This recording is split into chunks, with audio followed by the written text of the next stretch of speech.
Hello বন্ধুরা, আজকে আমরা নিপা ভাইরাস সম্পর্কে একটু আলোচনা করব। নিপা ভাইরাস, যা একটি অত্যন্ত প্রাণঘাতী এবং বাদুড়বাহিত জুনোটিক ভাইরাস। এটি মানুষের মধ্যে গুরুতর শ্বাসযন্ত্রের অসুস্থতা এবং মারাত্মক এনসেফ্যালাইটিস অর্থাৎ মস্তিষ্ক ফুলে যাওয়ার মতো অসুবিধার সৃষ্টি করে। 1998 সালে মালয়েশিয়া এবং সিঙ্গাপুরে এটির প্রাদুর্ভাবের সময় প্রথম শনাক্ত করা হয়েছিল। উচ্চ মহামারীর সম্ভাবনা এবং নির্দিষ্ট টিকা বা চিকিৎসার অভাবের কারণে বর্তমানে বিশ্ব স্বাস্থ্য সংস্থা এটিকে অগ্রাধিকার রোগ জীবাণু হিসাবে বিবেচনা করে। সাম্প্রতিক 2026 সালের প্রাদুর্ভাব কোথায় ঘটেছে? 2026 সালে 15 জানুয়ারি ভারতের পশ্চিমবঙ্গে একটি নতুন প্রাদুর্ভাবের খবর পাওয়া গেছে। কলকাতার বেলিয়াঘাটা আইডি হাসপাতালে দুটি নার্সের পরীক্ষায় পজিটিভ ধরা পড়েছে এবং তারা বর্তমানে অত্যন্ত সংকটজনক অবস্থায় রয়েছে, যা কোমা বা ভেন্টিলেটরের সাহায্যে বেঁচে আছে। সন্দেহজনকভাবে বর্তমানে 100 জনেরও বেশি লোককে কোয়ারেন্টাইনে রাখা হচ্ছে।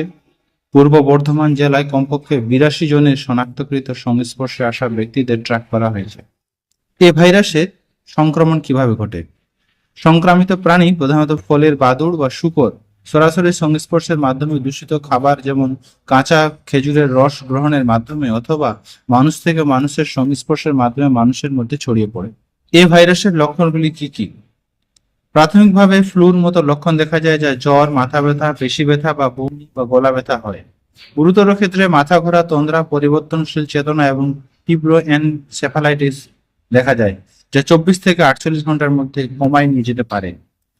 এই ভাইরাসে আক্রান্ত 40 থেকে 75% মানুষের আনুমানিক মৃত্যুর দিকে এগিয়ে যায়। সংক্রমণের সময়কাল সাধারণত 4 থেকে 14 দিন পর্যন্ত, তবে বিরল ক্ষেত্রে এটি 45 দিন পর্যন্তও সংক্রামিত করতে পারে। রোগ নির্ণয় করে কিভাবে? প্রাথমিকভাবে তীব্র পর্যায়ে শারীরিক তরল যেমন গলা, নাকের সোয়ার বা রস বা প্রস্রাবের মাধ্যমে আরটি-পিসিআর পরীক্ষার মাধ্যমে নিশ্চিত করা হয়। পরবর্তী পর্যায়ে বা পুনরুদ্ধারে নিশ্চিতকরণের জন্য এলিসা টেস্টের মাধ্যমে অ্যান্টিবডি শনাক্তকরণে এটি ব্যবহার করা হয়। এর চিকিৎসা কি? নিপা ভাইরাসের জন্য বিশেষভাবে কোনো লাইসেন্সপ্রাপ্ত ঔষধ বা টিকা নেই। শ্বাসযন্ত্র এবং স্নায়বিক জটিলতার চিকিৎসার জন্য ব্যবস্থাপনা কেবল নিবিড় সহায়তা যন্ত্রের মধ্যে সীমাবদ্ধ।